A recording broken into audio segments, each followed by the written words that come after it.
Olá, sejam bem-vindos a mais um episódio do podcast Let's Get Real Estate, o podcast da IAD Portugal, e hoje trazemos um tema absolutamente crucial para o futuro da habitação em Portugal, especialmente após as recentes eleições legislativas.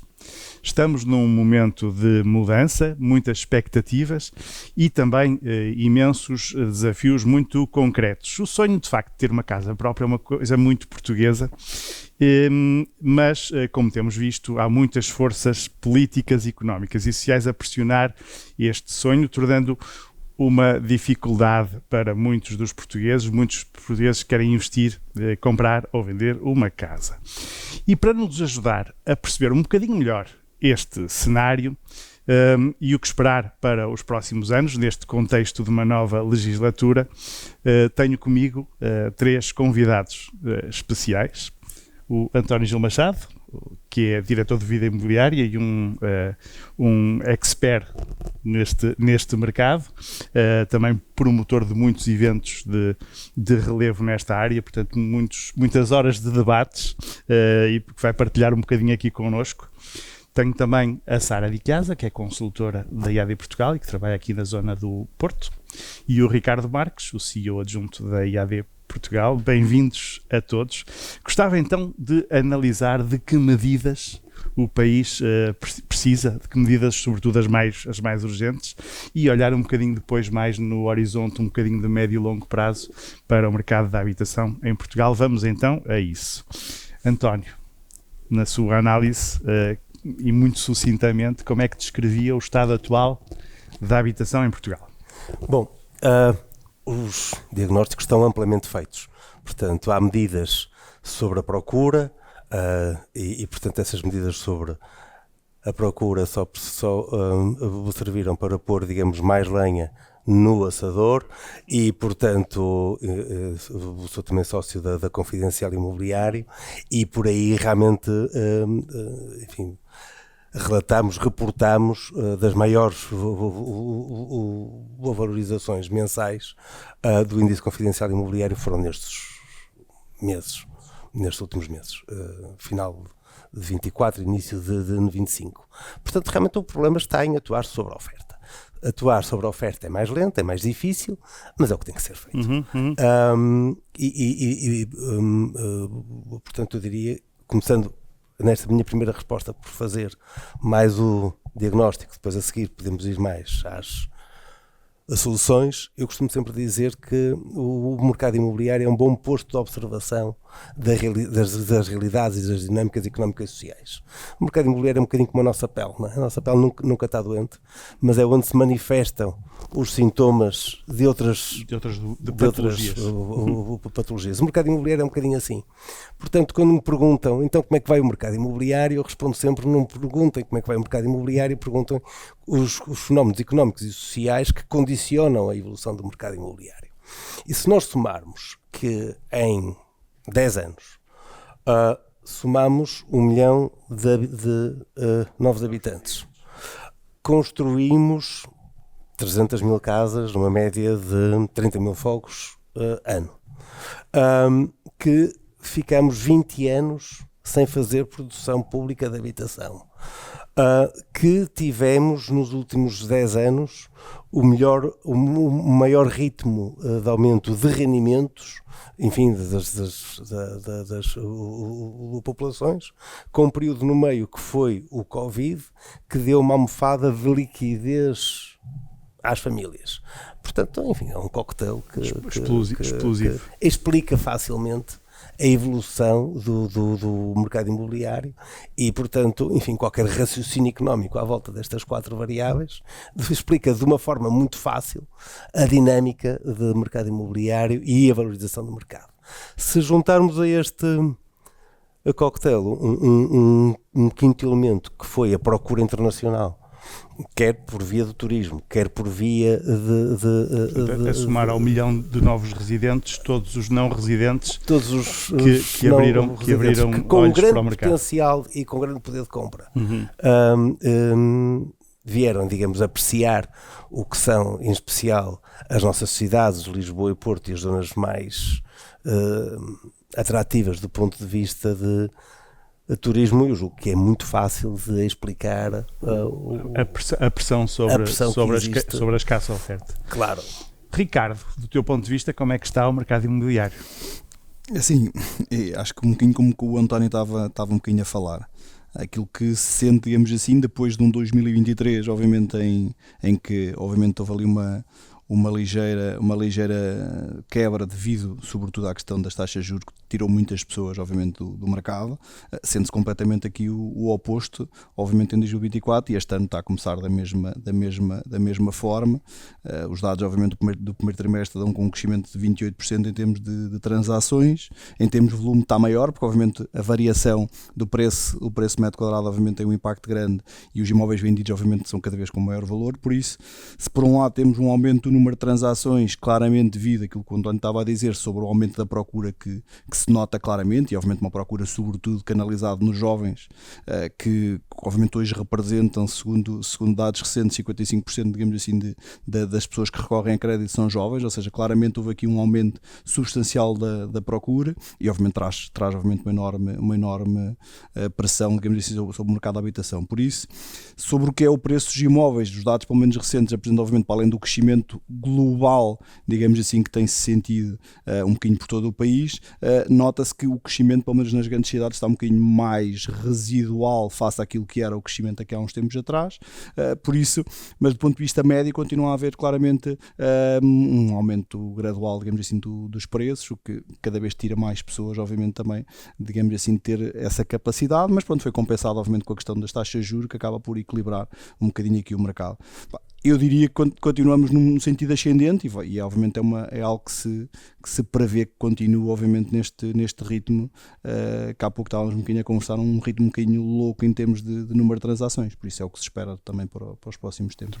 Sara, do teu ponto de vista muito prático, do ponto de vista de quem está todos os dias no terreno a falar com compradores e vendedores, partilhas um bocadinho desta perspectiva? A tua leitura é um bocadinho a mesma entre este desequilíbrio entre a procura e a oferta? Sem dúvida. No terreno, a primeira observação é mesmo esta: há escassez de imóveis.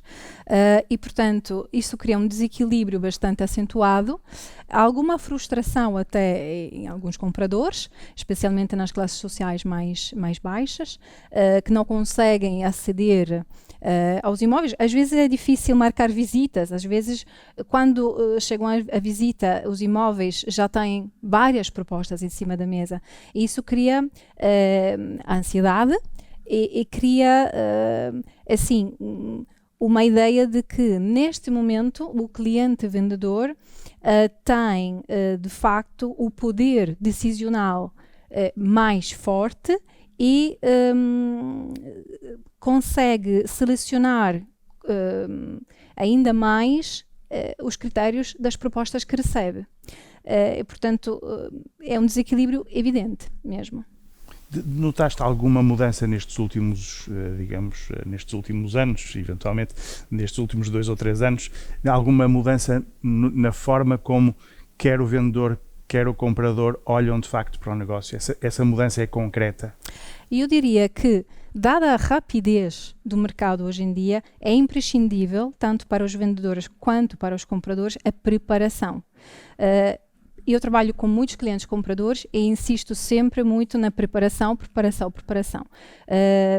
Porque hoje em dia o comprador tem muito pouco tempo para poder fazer a escolha e, de um ponto de vista quase mais psicológico, não pode hesitar. Não pode. Portanto, a preparação para mim hoje em dia é fundamental. António, o que é em concreto o próximo decisor na área? Já vamos falar se é ministro, se é secretário de Estado, mas o que é que o próximo decisor na área, ou os próximos decisores na área, o que é que em concreto podem fazer para de alguma maneira reequilibrar esta tensão entre comprador e vendedor no mercado? Enfim, eu na vida imobiliária tenho o meu próprio podcast, o Minuto Imobiliário, que também convido a que assistam, e onde o título que fiz hoje era "Se eu fosse Ministro da Habitação". E, portanto, E, portanto, se eu fosse Ministro da Habitação, eu diria que hoje estaria a pensar em 4 eixos de medidas. Política fiscal é o ponto essencial. Dentro da política fiscal, enfim, sendo aqui um bocadinho, talvez, um bocadinho atrevido, um bocadinho mais disruptivo. Vamos a isso. O IVA a 6% na construção acho que é essencial. Genericamente. E eventualmente, enfim, para fazer passar a medida, poderia dizer que era uma medida de emergência de 2-3 anos. Ou seja, quem começasse projetos nos próximos 2-3 anos, que é o tempo de licenciar e construir, tinha IVA a 6%. Tens terrenos, não os pões no mercado, arriscas-te a perder o IVA a 6%. Portanto, faz depressa. Okay? Medida de emergência. Segunda parte. Isto é, enfim, uma regra e uma tendência geral, que é fazer uma reforma de IMT e de IMI. Ou seja, no conjunto do IMT e do IMI, ele poder representar a mesma receita, mas acabando com o IMT. Porquê? Porque o IMT, ao ser o imposto que ainda por cima não tem tido os escalões atualizados e, portanto, na realidade o que nós temos assistido nos últimos 5-10 anos é um agravamento na prática, brutal, claro, do IMT, porque é a mesma coisa que os escalões de IRS que nunca atualizam e que do IMT não atualizam. Os imóveis vão sempre apanhar escalões superiores. Os imóveis estão sempre a apanhar escalões superiores. Portanto, hoje é quase impossível um imóvel não estar a pagar quase o escalão máximo de, portanto, IMT. E isso é um bloqueio à rotação de imóveis de mercado. Portanto, IMT muito reduzido, um imposto selo, 1-2%, substituído por um IMI que tivesse um equilíbrio social para, de repente, famílias de recursos mais baixos não possam, mas as pessoas perceberem que ter um imóvel tem um impacto para a sociedade, para o território, que é preciso pagar. E ter um IMI onerado, eu diria à bruta, mas à bruta, para tudo quanto seja terrenos ociosos. Ok, então eu tenho um mercado à venda. Então tudo bem, então olha, tens 2 anos para vender, tens 1 ano para vender. Enquanto está à venda, a gente pode fazer daqui um desconto. Mas à parte disso, se estiveres a especular, vais ser penalizado. Exatamente, ou seja, queres manter aqui coisas para especular, então pagas à bruta. 10%. Em 10 anos, pagas o imóvel com valores tributários atualizados, que é para a coisa ser doer, ser sério, como costuma dizer. Para doer, não é com valores tributários, portanto estou a brincar, né? As finanças que contratem a IAD e Confidencial Imobiliário, nós vamos lá fazer, vamos lá avaliar. Pronto. E portanto eu acho que isto era um conjunto de medidas que de forma bruta punha pressão para existir oferta, okay? Quer para os promotores imobiliários terem a boa matéria-prima para operar, quer para lhes dar uma janela em que diz, durante este tempo tens IVA a 6% e portanto tens aqui uma grande economia, uma grande pressão para fazer já. Medidas fiscais. Havia também outra medida fiscal já agora, que era permitir que as mais-valias na revenda não tivessem que ser integralmente aplicadas no novo imóvel. Há muitas famílias, gente com mais idade, eu estou nesse caminho, o Alfredo provavelmente também, que já não precisam do T4, do T5, da moradia em que estavam. Certo. Hoje talvez um T2 no centro, serviço melhor do que a moradia T4 ou T5 em que está, porque os filhos já saíram e portanto hoje há um óbice fiscal para fazer esse movimento e, portanto, libertar casas maiores. Depois, de forma mais rápida, o Simplex, enfim, completar o processo de reforma do Simplex e facilitá-lo e fazer uma coisa que está prevista, que é o balcão nacional, portanto, balcão único para o licenciamento. Para quê? Para haver uma uniformizar as regras das regras de licenciamento a nível nacional. Medida 3, arrendamento, e portanto fazer pequeníssimas alterações ao arrendamento, mas criar o Balcão Nacional de Arrendamento, que já existiu, que foi, enfim, desprezado por algumas reformas que foram feitas entretanto, mas que permite fazer uma extrajudicialização dos despejos que são essenciais para dar confiança ao arrendamento e, em simultâneo, fazer uma coisa muito importante que em Espanha funciona muito bem. Nós também temos, portanto, a atividade editorial em Espanha, acompanhamos muito essa realidade, que é quem arrenda ter uma garantia de arrendamento. Quer por alguma mediação imobiliária que já faz um pacote de serviços que inclui um seguro de renda, quer fazendo também a gestão de arrendamentos. Essa é uma grande oportunidade para a mediação imobiliária, inclusive é ganhar estabilidade na sua equação económica. Um mercado que nunca existiu, por via do arrendamento, nunca existiu em Portugal. e que saiba atuar profissionalmente na gestão de arrendamento. A gestão de arrendamento é um negócio de ganhar um bocadinho todos os dias, não é ganhar a lotaria, portanto talvez não goste tanto, porque não dá aquela lotaria que é preciso todos os meses. Não, curiosamente no grupo fizemos há não muito tempo uma aquisição de uma empresa que faz a gestão de arrendamento em França, da Home Pilot, uma empresa chamada Home Pilot, que integramos no grupo, e a nós, completamente alinhados com o António, e eu acho que os consultores não se importam de ganhar um bocadinho todos os dias, não é? Um bocadinho ganhar todos os dias, com seguro de renda, com pacote de serviços integrado ao arrendamento, e eu acho que isso dava uma grande confiança ao mercado de arrendamento, e os apoios aos jovens serem orientados para o arrendamento, mesmo que isso seja preciso, enfim, ou às vezes, como digo, despedir toda a gente do IRU e voltar a recrutar toda a gente para o IRU, para ver se aquilo passava a funcionar e para ver se os apoios de renda eram dados de uma forma rápida. Terceira linha, arrendamento. Quarta linha, habitação pública. A habitação pública, quer numa perspectiva pública, ou seja, de dar casas a quem não tem o rendimento, quer numa perspectiva de habitação acessível. E eu acho que tem que ser por um modelo de parceria público-privada. Hoje está claro que o Estado, só com o primeiro direito, mesmo entre o Estado e as autarquias, tem sido visível, tem sido quase anedótica a dificuldade em pôr as casas do primeiro direito na rua. Os programas estão todos atrasadíssimos, já é claro que não vai ser PRR nenhum, já estão a ser preparados outros mecanismos, e eu acho que vai ser inevitável chamar os privados para essa equação, aliás, tal como foi feito quando foi o PER. O PER foi todo feito em parceria público-privada com as empresas de construção. Desculpe-se, me alonguei um bocadinho. Foi uma síntese excelente para tanto conteúdo. Eu gostava depois de voltar um bocadinho a essa questão da habitação pública e da questão dos privados, mas queria te perguntar também, Ricardo, na tua ótica, o que é que pode ser feito no curto prazo? Eu sei que é difícil depois do António ter marcado o território. Sim, eu só posso, digamos assim, destacar algumas medidas que eu acho que são essenciais, porque aquilo que o António disse é claro.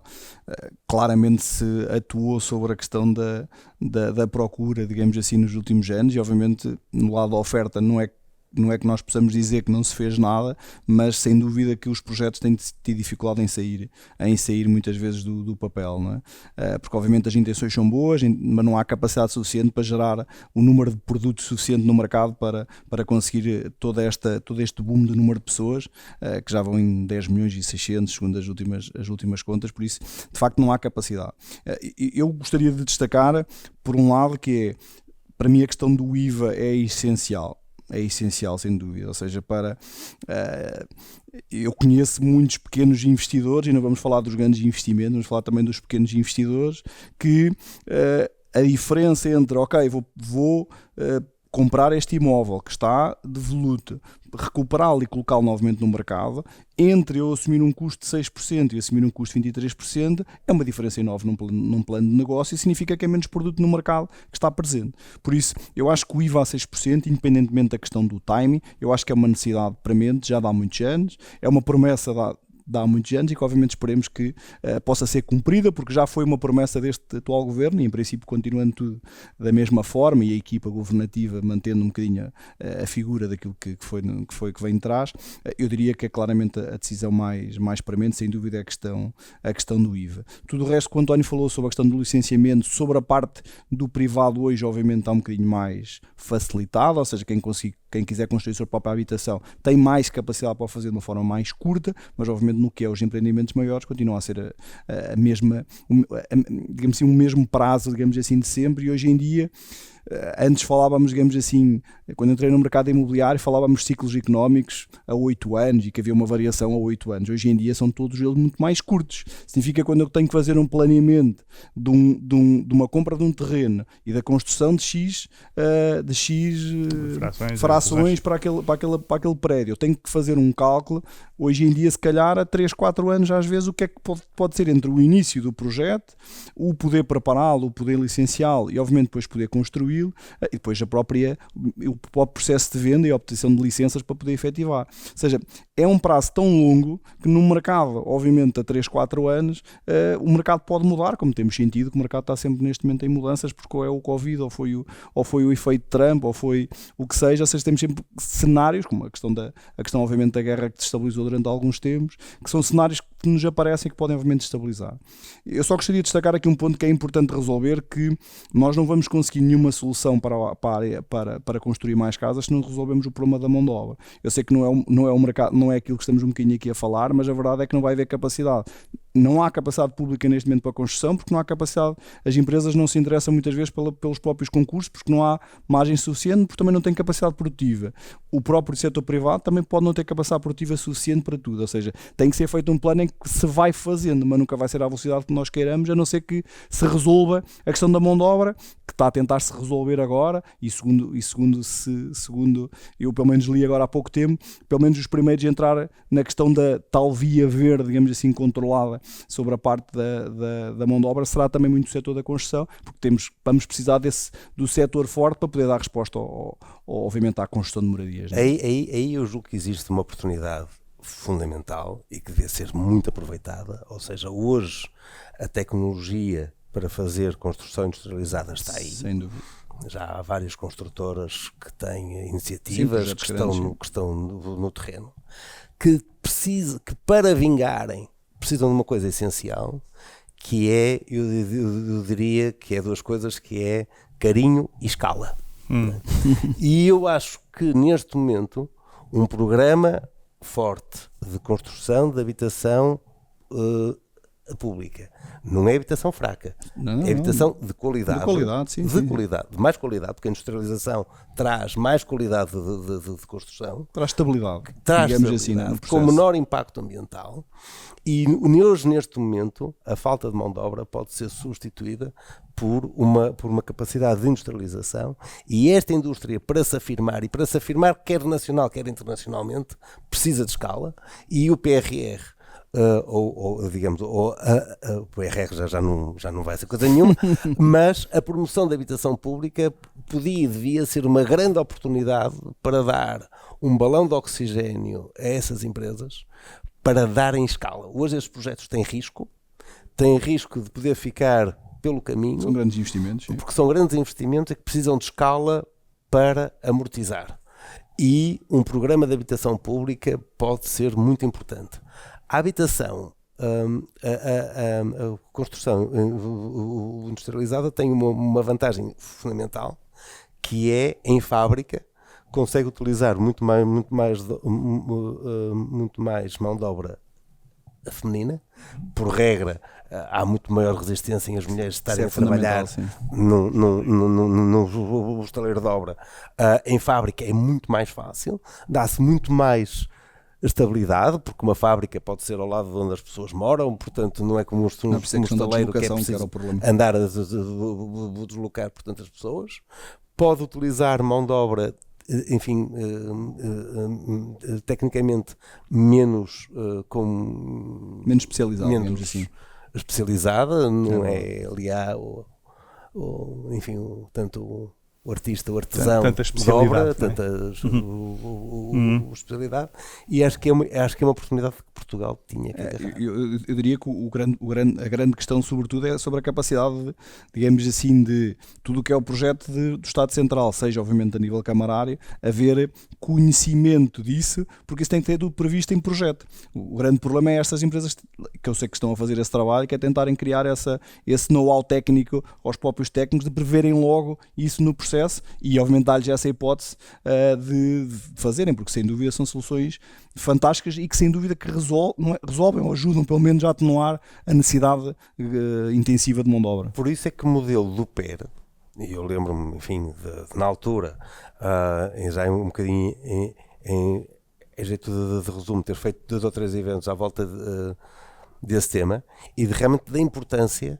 da empresa que fica responsável pela construção em projeto finance, parceria público-privada, ter o controlo do processo desde o início, né? Desde o início. E, portanto, faz a concepção, o projeto e a execução. E faz todo o pacote e sabe como fazer desde o início. Ou seja, não é o Estado ou as autarquias estarem a fazer um projeto e depois lançam um concurso público. Depois o projeto não está nada de acordo. Não fica nada enquadrado. Depois aquilo tudo é meio embrulhava e depois, claro, ninguém concorre. Ou se concorre a preços muito mais altos. Claro, portanto, para se proteger.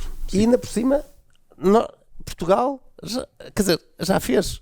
Quer dizer, e as pessoas que fizeram ainda estão aí, ainda estão vivas. Sim. Portanto, Claro. ainda andam por aí. Antes de uma última ronda, onde gostaria de voltar à questão da habitação pública, mas já lá vamos, ouvir de ti, Sara, se podes partilhar um bocadinho connosco que expectativas tu vês no terreno relativamente a este novo ciclo legislativo.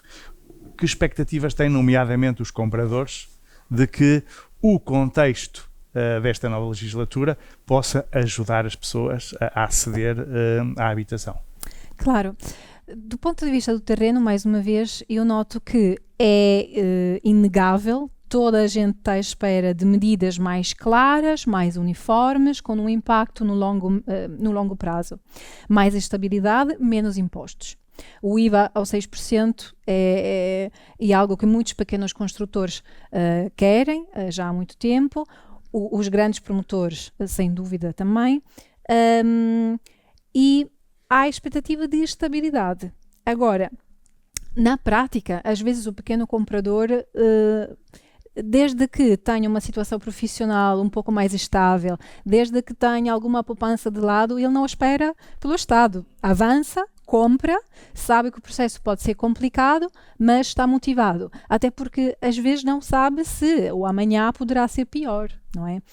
E portanto, por um lado, há esse desencanto, mas por outro lado há uma espécie de carpe diem, de vontade de fazer acontecer. Sim, porque o mercado não para, não é? As pessoas, a vida não para. A necessidade da habitação não fica em suspenso, não é? Não fica em stand-by. Agora, seria importante a classe política perceber que a habitação é um tema crucial e que, independentemente de quem esteja a governar, é preciso assegurar medidas, como já disse, de longo prazo, porque a habitação afeta toda a gente em determinadas fases da vida e é imprescindível dar essa segurança. Uhum.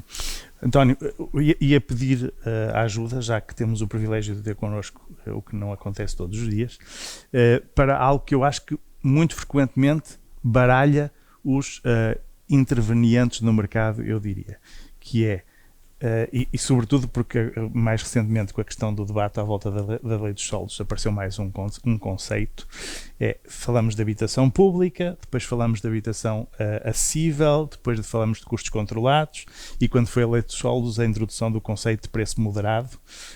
Ajude-nos a entender os conceitos básicos, porque de facto quando falamos em habitação acessível, ainda assim com a habitação acessível vai haver uma percentagem da população excluída da habitação acessível, digamos assim, e daí a questão da habitação pública. Ajude-nos um bocadinho a entender estes conceitos. Certo. Então, vamos lá. Há uns dados muito interessantes que a autoridade tributária publica anualmente e que nós gostamos muito de acompanhar. Aliás, o 121 fazemos esse estudo, enfim, com para uma outra rede imobiliária, que é comparar os escalões de IRS. E os escalões de IRS são muito interessantes porque são por agregado. Ao ser um agregado, mais ou menos um agregado familiar, enfim, grosso modo, achamos que corresponde a uma casa. A uma casa. Não é? E, portanto, se olharmos para o número de famílias que estão nos escalões, percebemos do que é que estamos a falar. Só para termos aqui um referencial para a gente poder mais ou menos ver. E, portanto, eu diria que os escalões 0, 1 e 2, ou seja, que são os rendimentos talvez mais até elevados. 1.000 euros, uma coisa assim, enfim, acho que é consensual que não tem a capacidade de ir a mercado. Operar no mercado. De operar no mercado. Portanto, quem está nos escalões 0, 1 e 2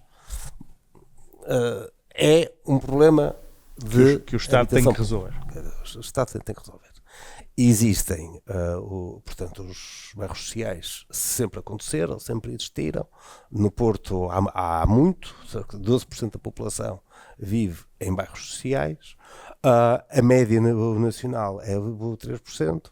É preciso mais habitação social e eu diria que é para esse conjunto de escalões.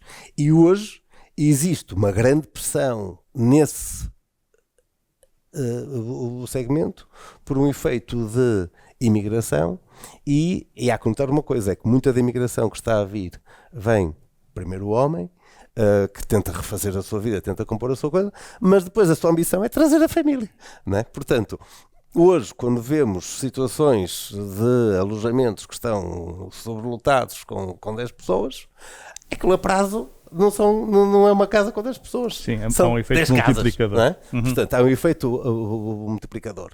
E isso é habitação social, os escalões 0, 1, 2 da população. Isso é a população que não está no mercado de habitação, que muito rapidamente se está a amontoar em tendas em Lisboa. Eu convido a quem está em Lisboa, ali em Santa Apolónia, em vez de subir o viaduto, faz a inversão de marcha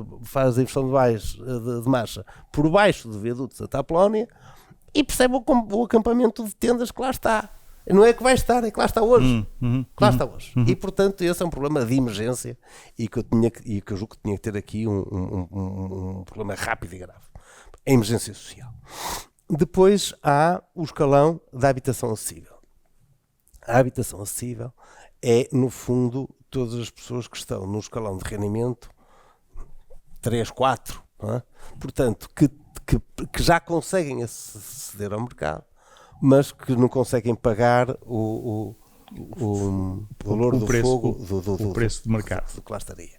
Enquanto que as pessoas nos escalões 0, 1 e 2 podem ter margem de progressão social, mas essa progressão às vezes é um bocadinho mais difícil, quem está num escalão 3, 4, provavelmente está numa zona de ascensão, porque está em início de vida ou porque teve ali algum problema, mas tem uma expectativa de poder subir. Então, se tem essa expectativa, devemos acompanhar o que é a vida das pessoas e dar-lhe uma casa não em modo de compra, mas em modo de arrendamento. E aí entram os apoios à renda. Okay? E, portanto, eu acho que esse era o foco do apoio à renda. E o apoio à renda que existe e tanto pode existir, quer a nível municipal. Lisboa tem programas de apoio à renda, Porto tem programas de apoio à renda, vários municípios têm programas de apoio à renda que são suplementares ao programa público. Não é? E, portanto, aí existe o apoio à renda. E no apoio à renda devia também existir a criação de oferta de criar, portanto, mais apoio para criar habitação para isso. Esses programas a nível municipal já existem, já estão a ser testados. O Tribunal Constitucional é preciso reunir os senhores do Tribunal Constitucional e dizer, olha, em que medida é que deixam isto acontecer, mas aqui no Porto, aqui a Câmara do Porto já tentou fazer concursos em que disponibiliza solo público para existir, para vir um privado fazer construção com IVA a 6%, com contratos de concessão a 90 anos e permitir arrendamento. E, portanto, até para não baralhar tantas pessoas, não é?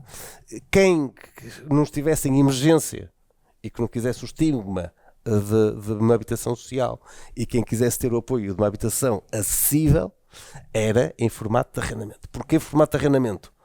Porque mais 3, 4, 5 anos, melhora a sua posição de vida, só evolui.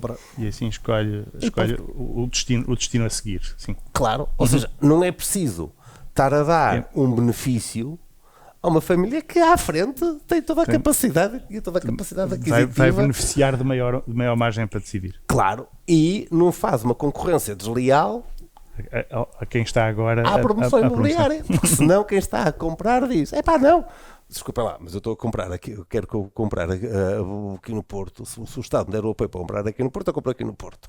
Se não me der o apoio, eu tenho que ir para Valongo, ou tenho que ir para Paredes, ou tenho que ir um bocadinho para mais longe, que é onde eu consigo encontrar essas casas, não é? Porque a habitação encontra-se sempre. A questão é o sítio, não é? Portanto, não é em Lisboa, é no Barreiro, não é no Porto, é em Paredes ou em Penafiel, mas as casas aparecem sempre, não é? A questão é onde. E, portanto, para estar aqui, preciso de ter um apoio. Ok, mas o apoio não é no formato de compra, deve ser no formato de arrendamento, até para criar esse mercado de arrendamento. Muito bem. Peço desculpa se me estendi demais. Super pragmático e no sentido de facto de nos ajudar a entender esses conceitos que eu às vezes sinto que se misturam um pouquinho. Ricardo, o que é que, no teu entender, e nos próximos anos, o que é que pode determinar, ou quais são os fatores que mais podem influenciar a estabilidade ou a volatilidade do mercado imobiliário nos próximos anos? Isto agora é um bocadinho difícil fazermos previsões, seja do que for agora nos próximos tempos. Não te peço 8 anos, mas... Não, eu diria que é mesmo muito difícil, digamos assim, fazer aqui previsões. Eu acho que falando um bocadinho mais para a mediação, de certa forma, aquilo que se espera, e acho que é uma tendência que ninguém pode, digamos assim, negar, é que está à vista o aumento da construção nova, que era uma realidade há 12, 13, 14 anos atrás, antes obviamente da crise que aconteceu, e estamos digamos assim, a sentir uma nova avalanche, digamos assim, de construção nova. E isso obviamente, todos os apoios e toda a pressão que está a haver, obviamente, sobre o Estado Central é nesse sentido, e obviamente criar condições para que haja mais promoção, porque existe uma necessidade clara de habitação. Por isso, vai mudar um bocadinho o panorama, ou está a mudar um bocadinho o panorama do que é a mediação imobiliária nos próximos anos, porque a verdade é que nos últimos 10 anos, grande parte dos agentes imobiliários que entraram no mercado, que todos sabemos que o tempo de vida de um agente imobiliário no mercado não são 20 anos em média, não é? É inferior. Significa que a maior parte dos agentes imobiliários que hoje estão no mercado nunca trabalharam em construção nova. E por isso nós temos que todos, não é, dotar-nos, digamos assim, de novas capacidades para trabalhar uma nova realidade no mercado imobiliário, que é com esta construção nova. O saber ajudar um promotor a encontrar o terreno certo, a projetar, obviamente, aquilo que pode ser a rentabilidade que vai obter e ajudá-lo nesse processo, digamos assim, de aquisição e obviamente, de promoção daquele novo empreendimento, é essencial em termos do que é as valências do novo consultor imobiliário, digamos assim, do presente e do futuro.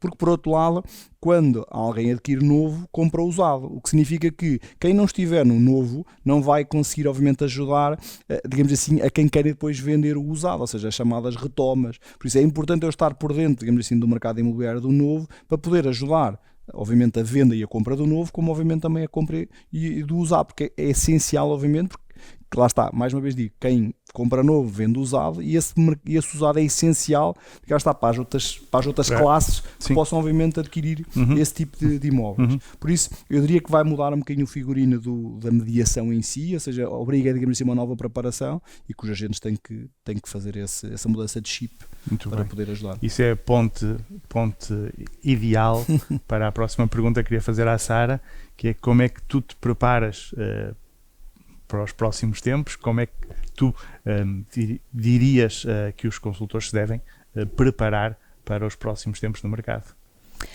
Idealmente, na minha opinião, é preciso apostar cada vez mais na formação qualificada, no acompanhamento dos novos consultores no terreno, para que aprendam as práticas corretas.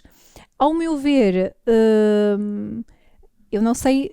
É uma opinião muito pessoal, mas seria ótimo conseguirem práticas mais homogéneas, mesmo dentro da mediação imobiliária. E um processo de digitalização também de acesso às informações, à documentação, também acho que é muito importante, e uma facilidade maior entre todos os players que intervêm no ramo imobiliário, por exemplo, de áreas paralelas. Estou a pensar as câmaras, estou a pensar as instituições, advogados, porque um cliente que faz uma transação imobiliária, na realidade, não precisa só do consultor imobiliário. Sim, precisa de uma série de um players time diferentes. Exatamente. E a fluidez do mercado é importante. Exatamente. Muito bem, caminhando a passos acelerados para o fim e reposicionando aquilo que era o tema deste episódio, que é este contexto de uma nova legislatura e o que esperar, de facto, do novo governo neste contexto, e a perguntar muito diretamente ao António.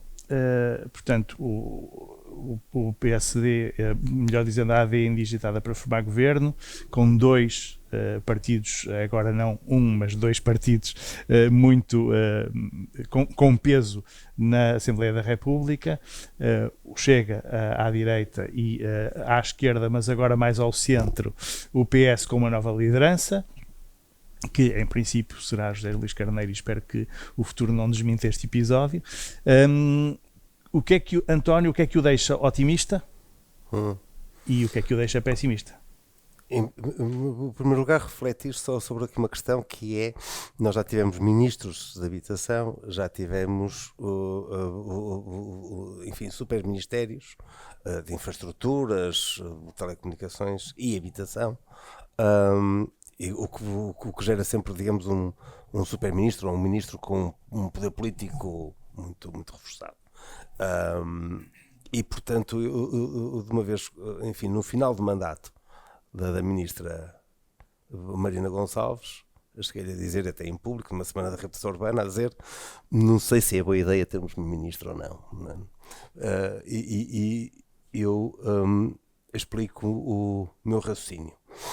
Uma ministra só da habitação tem menos peso político do que um super-ministro, ok? Portanto, as medidas que quer realmente fazer acontecer, um ministro politicamente mais forte tem mais capacidade de fazer do que um ministro só da habitação, que é sempre mais setorial, ou seja, o ministro de infraestruturas, de habitação e telecomunicações é uma figura número 2, número 3, enfim, número 3, depois do ministro das Finanças, é sempre uma figura de grande relevante. O ministro da habitação passa, sai lá para o fim da senta-se na ponta da mesa, não é? Fica na segunda metade, fica na segunda metade da mesa. Dito isto, por outro lado, o ministro da habitação tem um problema, que tem que estar todos os dias a pensar sempre no mesmo, que é a sua habitação. E eu não sei se a habitação precisa de tanta coisa para fazer. Ou seja, é melhor fazer um conjunto de coisas pequenas, bem feitas, mas estáveis também, não é? Mas estáveis, dar uma estabilidade, do que ter alguém a ter que ter, dar sempre que ter. A querer inventar novas medidas, não é? A querer sempre inventar a roda. Portanto, eu às vezes dizia: Marina, era melhor fazer 2 ou 3 coisas bem feitas do que estar sempre a querer fazer coisas. Portanto, esta coisa de ser ministro da habitação e ter que pensar dia e noite sempre só nisto, quer dizer, por um lado é bom, porque cada vez que a convido ela está sempre disponível para vir a tudo que eu faço, o que é ótimo. Portanto, eu tinha o gosto, eu nunca tive tanto ministro nos meus eventos como quando tinha a ministra Marina Gonçalves. Porquê? Porque ela estava ali para mim. Enfim, não dizendo isto com o devido respeito e com a devida distância. Um ministro que seja de habitação, infraestruturas e não sei o quê, tem mais agendas. Da última vez foi muito simpático, na semana da reabilitação urbana, telefonou-me ele próprio de manhã a dizer que não podia vir. Porquê? Porque aparecem, porque tem que tratar de mais coisas, não é? Portanto, uma ministra da habitação certo. falha-me menos, está mais disponível para vir aos meus eventos. Dito isto, também é importante que o ministro da habitação dá mais empoderamento à fileira e dá mais relevância aos nossos temas. Portanto, enfim, há aqui um balanço. Eu sei que os dirigentes associativos, enfim, os bastonários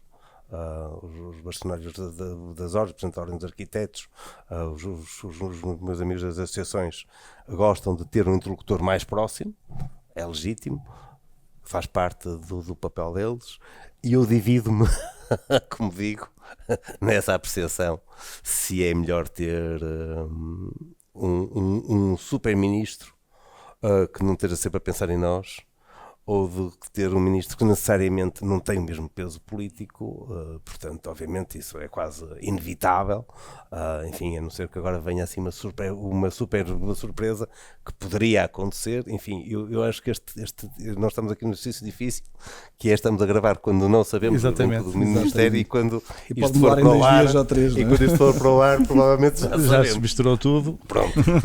Mas eu dou só esta nota e acho que era excelente, acho que era fantástico, acho que não vai acontecer, mas era fantástico, porque tem peso político, que foi isto é só um facto que eu vou dizer, que é o evento que a Vida Imobiliária organizou de debate eleitoral antes das anteriores eleições, não nestas, das anteriores eleições, foi entre a ministra Marina e o atual presidente do Conselho de Ministros, Adão e Silva.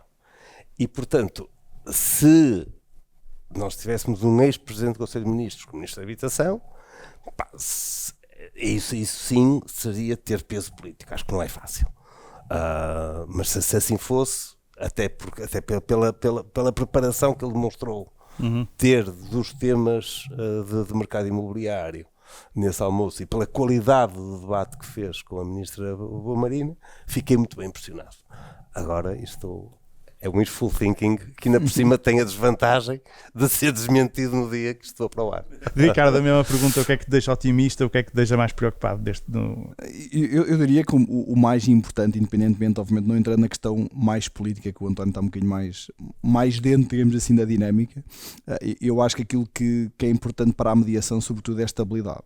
Ou seja, é conseguirmos trabalhar com os investidores, com os compradores, com os vendedores, com uma noção do que é que vai acontecer daqui a 3, 4, 5, 6 anos. Não é? Eu acho que essa estabilidade é o mais importante e, obviamente, aquilo que não pode acontecer é esta constante variação de que tivemos, obviamente, um governo 8 anos, depois tivemos um governo 1 ano, agora vamos ter um governo, vamos ver quantos anos é que vai estar, esperamos que possa ser a legislatura para dar estabilidade, obviamente, nesta área e noutras, mas eu acho que sobretudo o que a mediação pede, independentemente destas medidas que são essenciais, que já falámos aqui, é sobretudo que haja uma estabilidade nas medidas, uma previsibilidade para o investidor, porque obviamente se não houver previsibilidade não há investimento, e sem investimento não há aquilo que toda a gente pretende, que é essa estabilidade um bocadinho mais dos preços e que possa haver mais capacidade, digamos assim, por parte dos portugueses de adquirir habitação. Eu acho que isso é o essencial.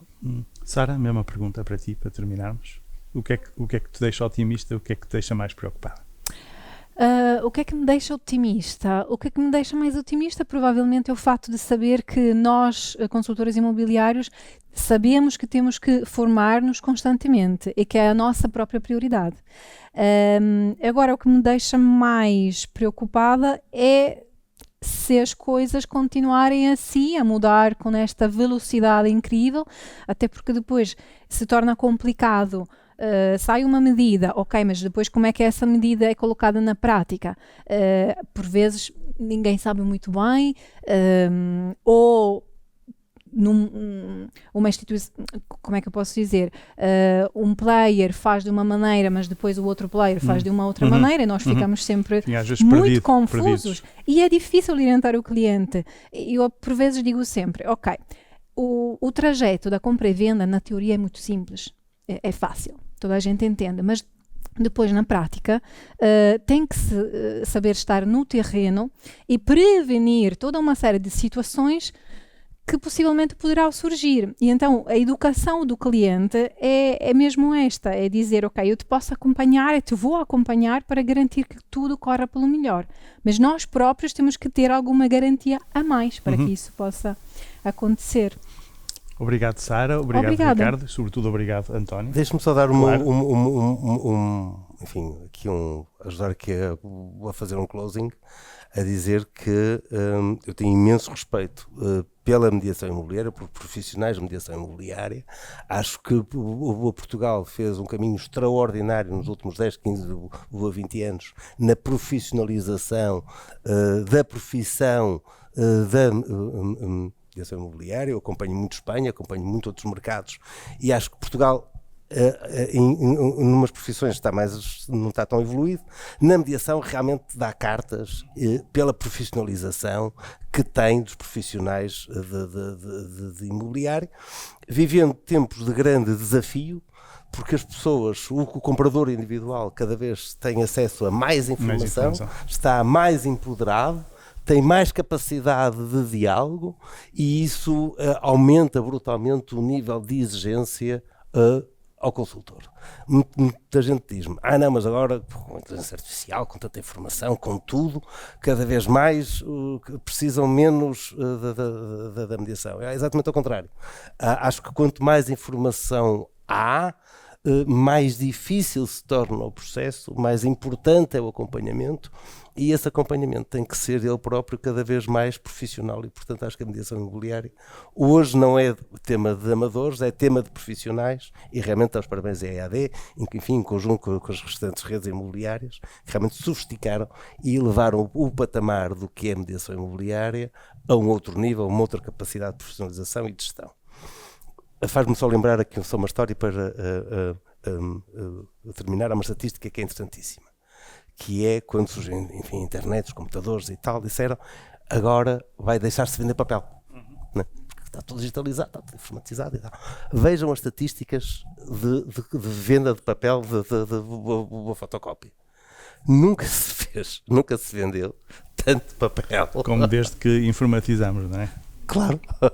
Quer dizer, para perceber como realmente às vezes há paradoxos que parecem uma coisa é totalmente ao contrário, e eu acho que hoje em dia vivemos um bocadinho neste clima, que precisamos de mais informação, mas precisamos de profissionais mais qualificados para nos navegar nessa formação. E por isso também, já agora, se me permitam, acho que a Confidencial Imobiliário faz muito bem esse papel. Porque eu digo sempre, a Confidencial Imobiliário, nós estamos para o mercado como os construtores de pianos. E, portanto, nós não fazemos música, construímos pianos. O que é que acontece a um piano? Se não sabes tocar piano, metes-lhe uma jarra em cima. Se fores um muito bom pianista, imortalizas-te e ficas famoso para todo sempre e podes fazer coisas fantásticas. Nós estamos para a mediação imobiliária como os construtores de pianos e esperamos poder ter belíssimos artistas que utilizem as nossas ferramentas. Da nossa parte fazemos o possível por preparar os pianistas da melhor maneira possível. Exatamente. Muito obrigado, foi um excelente final para esta conversa. Obrigado, António, e nós voltamos em breve para um novo episódio do podcast Let's Get Real Estate. Muito obrigado.